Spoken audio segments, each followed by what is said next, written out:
Trucker John here. Take a look at that view.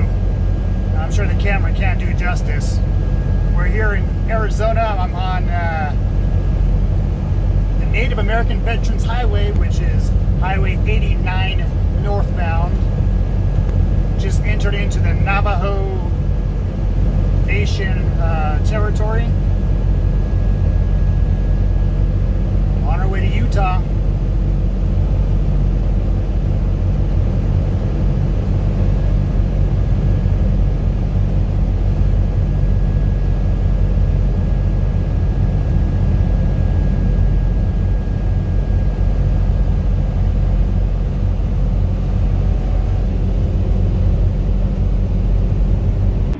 Say here in the Navajo Nation, you still have to wear a mask, even if you're vaccinated. I still feel funny recording while people look at me. Guess you'll just never get used to it. I just stopped here for my lunch break. It's Loki. Just craving for a hamburger. I got some Burger King. I usually don't eat fast food, but every now and then I gotta get rid of my craving for a hamburger.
Salt Lake City here at the terminal, getting Calypso a much needed bath.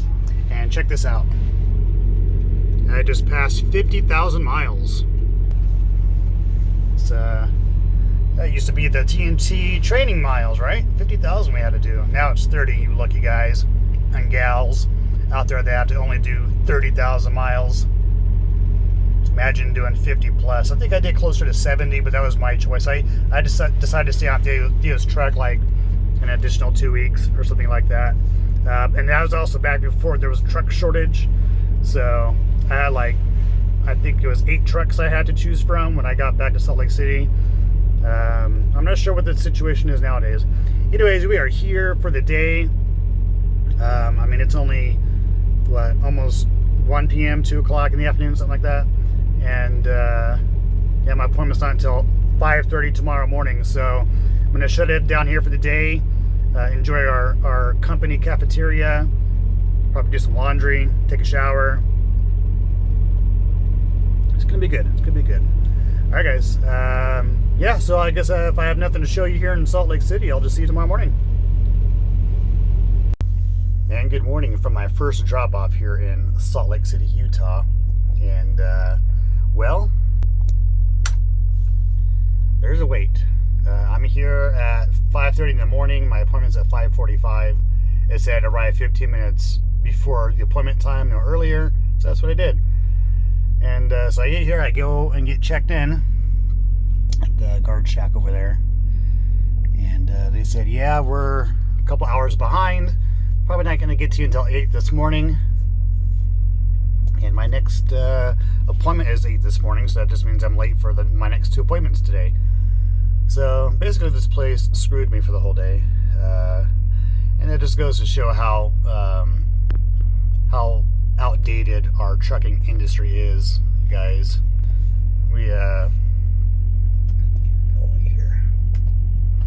Like I said, living in the past for sure.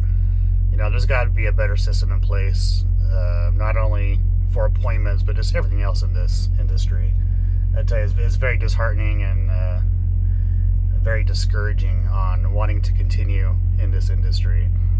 It's just, I don't know. I mean, it's not that bad. You know, it could be worse. It could be a lot worse. It's just, it could be so much better. And you think it'd be so easy to make it better, but it's just like no one cares. They're just like, well, you know, well, it's fixed, so don't, you know, or what was the saying? Yeah, it's not broke, so don't fix it. So yeah, okay, yeah, it works, but come on, you know, things from the 50s and 60s still work today, but you know, you could definitely make them better. And I think that's what's going on here. I think we're still living in the 70s actually with some of the things we're doing here in trucking, 70s and 80s. I mean, even our technology that we use in the truck is from the 80s and 90s, like the Qualcomm. Come on, that's from the 90s for sure. It's got to be. I mean, you don't think they've updated with the GPS, with the Qualcomm as a GPS. Everything else is the same. It's basically a paging system. You're using a pager, which was from the 90s. Using a pager for text messaging. But it's just going through satellite instead of cell service. If that's how pagers worked. I can't remember. Anyways, we're here. Gonna be here for about 2 hours. Clock's running. I already drank my coffee. So I was ready to be rocking and rolling. But nope, I'm now stuck. You know, I drove 15-20 minutes down the road just to be stuck for 2 hours. So I should have drank my coffee. And I mean, I had to start my clock. There's nothing I can do about that. But I can go back there and sleep for another 2 hours. But now I'm awake. So I know. First world problems. But like I said, it could just, I don't want to beat a dead horse here, but it just could be so much better. I don't understand why it can't be. And there's nothing that us truck drivers can really do about it, because we're at the mercy of our shippers and receivers and our companies. They're the ones that need to change. They're the ones that need to implement new policies and new procedures that really shouldn't be that hard to do. You know, I wrote policies and procedures for the government. So I know how to take something that's old and outdated and change it to something more modern and can be used for today. You know, I don't know. It can be done for sure. I just don't know who needs to do it and who needs to get it going. All right, guys, I think I've ranted long enough here. I will either update you here at this first drop off, or I will see you at the next drop off. All right, so I'm docked here. I just wanted to show something I haven't seen before until now, and that is this green flag right there. So instead of a red or green light, they do flags, or like little cardboard cutout things, and they, like right now it's green, and then they'll slide the board to show red, which means you know, I'm getting unloaded, and then it'll go back to green when they're done. So I thought I'd show that real quick. I've never seen that here in Salt Lake City at Albertsons. And as you can see now, it's red. So they just started unloading me. Alright, so they're actually metallic, not wood or cardboard. I guess that makes more sense. Alright, so I'm not one to really complain or make a fuss. You know, I find the silver lining in just about everything. I'm a pretty laid back guy, I would think. But today, I got a little pissed at this receiver. I'm here still at this Albertsons Safeway Save-On. I'm going to call them out on this. I don't care if anyone gets mad. Vons also. That's what it says on their building here. Horrible receiver. I actually sent a message to my dispatcher saying, never send me here again. Horrible receiver. You know, basically my whole day is ruined because of this place. And they sent me a message back acknowledging that, saying, yeah, your whole day's ruined, basically. Oh well. So anyways, yeah, just horrible, rude staff. You know, every time I go in there to talk to someone, you know, the person at the desk is on their cell phone texting. So I walk up to I walk up behind them so I can see that they're texting, you know, business or personal, I don't know, but they're texting. Anyways, there's no one there, so I walk up to the person to talk to them to try and get a status on my you know, 4 pallets they're unloading from my trailer that's taken them 6 hours to unload. And before they can look up from their phone, they have to finish texting, of course. They don't even acknowledge I'm there. Just horrible customer service. Then when they do talk to me, it's just like they have no clue what's going on. They don't know what's happening. So I have a green flag. So they're done unloading me. I've given them my Comdata lumber fee already, but my paperwork's not ready. So first it took them forever to unload me. Then I get poor customer service. There's no restroom here either. There is a restroom, but I'm at door 100 and I have to walk down to door, I think it was door 50. So I have to walk basically the length of 50 trucks, which I know I'm being a princess now. But come on. Just very inconvenient, very rude people. I'm not happy, and I've told Prime about this. Told him I'm not happy, and like I said, I don't care that I'm going to call him out on it.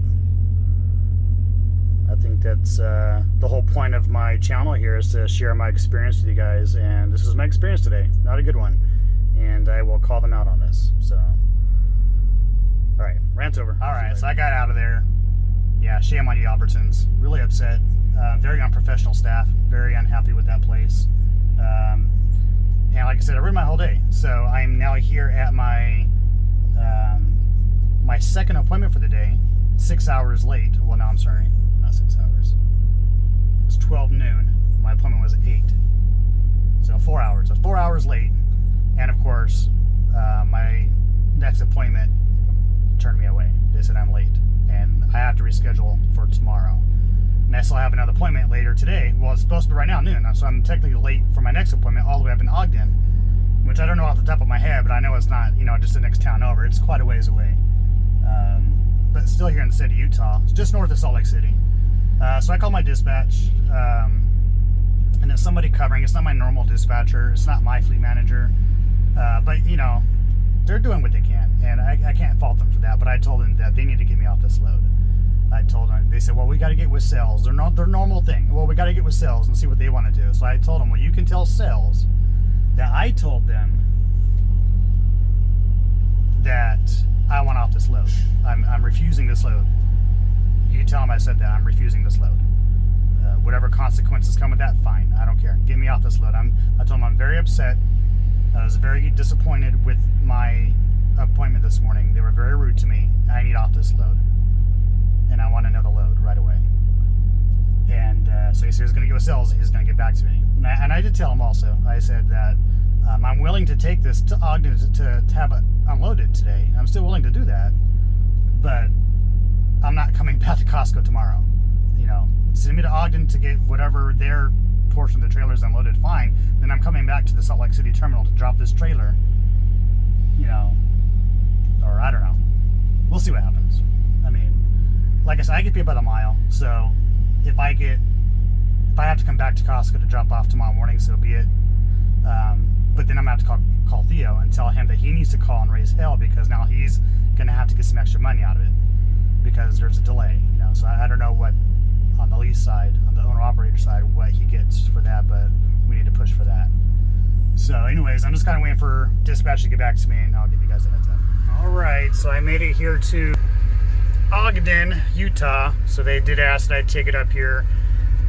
So I have my second appointment and my third appointment here in the trailer. So I went ahead and I told the lady as I checked in and say, look, this is the situation. Got like, I don't know, 4 pallets or so on the trailer that don't belong to you guys in front of your load. So hopefully she relays that information to whoever's unloading my trailer. And yeah, got docked really quick. I mean, as soon as I got here and checked in, they gave me a door number. They're not that busy. So I don't know if it's just normal for this place to get you in quick, or if I just got them at the right time. I am late by 2 hours. It's 2 o'clock. My appointment was at noon. So we'll see what happens. I'll definitely keep you guys posted before I end this video out. There's a good chance I may have to go back to my second appointment that I wasn't able to deliver to today, tomorrow morning. And if that's the case, like I said, I get paid by the mile, so I'm not going to complain, but I'm going to ask that Theo raises some hell with the sales department to try and get some more money out of it, because I actually had a pre-plan going to Southern California today, and I lost it. I'm going to lose that pre-plan. There's no way I'm going to make that appointment time now because of this whole fiasco. So he's going to have to ask for some sort of compensation, which I think there's some sort of truck not used, or there's some sort of layover downtime pay that you owner-operators get. You guys know what I'm talking about. There's something I know has happened before. And I hate to be so harsh on that receiver, because it's not the first time it's happened, but it's the first time it's gotten to the point to where it just really irritated me to the point that I had to say something here on my channel. I usually try to keep everything very positive, but I also share my journey with you guys, no matter what it is. So if I'm having a bad day, I share that with you guys. There's not too many days that are bad, so it might seem like I'm only showing you guys the positive side of what's going on with me out here in the wild. But the truth is, you do have some bad days out here, and it usually has something to do with a shipper or receiver, or you're shut down because of weather, things like that. So I try to share that with you guys. I try to be as transparent as possible, and I'm definitely not one to name drop. Good or bad, I try not to single companies out or anything. But in this particular situation, they really were in the wrong, and I'm not gonna complain officially to Prime or anything like that, other than what I just sent through my message saying, hey, don't ever send me here again. I don't want to deal with this place again. Other than that, I'm not making a formal complaint or nothing, but I will say what I said here on my channel. I will post it. So anyways, like I said, let me figure out what's going on here. Oh, they just started unloading me. Man, they're quick. So far, I like them. I like them here. Associated Foods, I think it's called. So, hey, I gave a bad call out to Albertson, so I'll give Associated Food a good call out. How about that? Silver lining. I found it. When you have a bad shipper or receiver, it makes the good ones look really good, and you appreciate them a little bit more. So, yeah, there's your silver lining. All right, guys, I'll keep you updated. All right, I am back here at the Salt Lake City Prime Terminal, and today I only did 72 miles right there. 72 miles, but it was a long day. I'm exhausted. I'm tired. I'm cranky. I need to eat something. And man, do I need a drink. No, I don't mean a glass of water. So anyways, we're gonna get some sleep. I still have this load that was supposed to go to my second delivery today. Dispatch was supposed to get back to me by now to say what they wanted me to do, whether they wanted me to drop the trailer or just hold on to it. I mean, at this point, I might as well just hold on to it because I'm out of hours anyway. I have 1 hour left on my 14-hour clock, and where we had to deliver, it's literally 8 miles from the terminal here. So really, I'd hate to get rid of this load just to have someone else take it 8 miles down the road and waste their day. So I'm kind of hoping that I'll take it down early tomorrow morning, get off of it, and get another load just really quick. I'm hoping they take care of me tomorrow. If not, probably gonna have another cranky day tomorrow. So I'm not gonna end the video yet because I want to finish this load out with you guys so you know what happens. So stick around. I'm gonna get some sleep, and I'll see you tomorrow morning. So after going back and forth with dispatch, I had a very unpleasant conversation, and I just I stuck to my guns and let them know that I was very upset. So they went in and just took me off the load. I guess I was a squeaky wheel enough. I mean, I would have done it, but I just got into somewhat of an argument. And I'm not going to share the details on this video. I think I've made this video negative enough. But when I do my 1-year review of Prime, which I'm going to be recording here in the next week or so, which will publish in about 2 or 3 weeks from now, I will discuss that conversation because that will be part of my review with Prime and the communication, or their lack of communication. So anyways, I dropped that trailer here at the Salt Lake City Prime Terminal, and they gave me another trailer that was loaded here, ready to go, and it is heading to Stockton, California, which I'm excited about because that means I can probably get home for at least one day unscheduled. Just kind of show up and maybe have dinner or something before moving on to my next load. Just do a quick flyby. So stay tuned for that video coming up next. And yeah, so that's it, guys. I'm gonna shut this video out and get on the road. Not a long distance to go to get to California, but I still kind of take my time to get there and hopefully get to spend the day with the family. And I am at, there we go, 51,620 pounds total. So a light load, so I should get some pretty decent fuel mileage as well.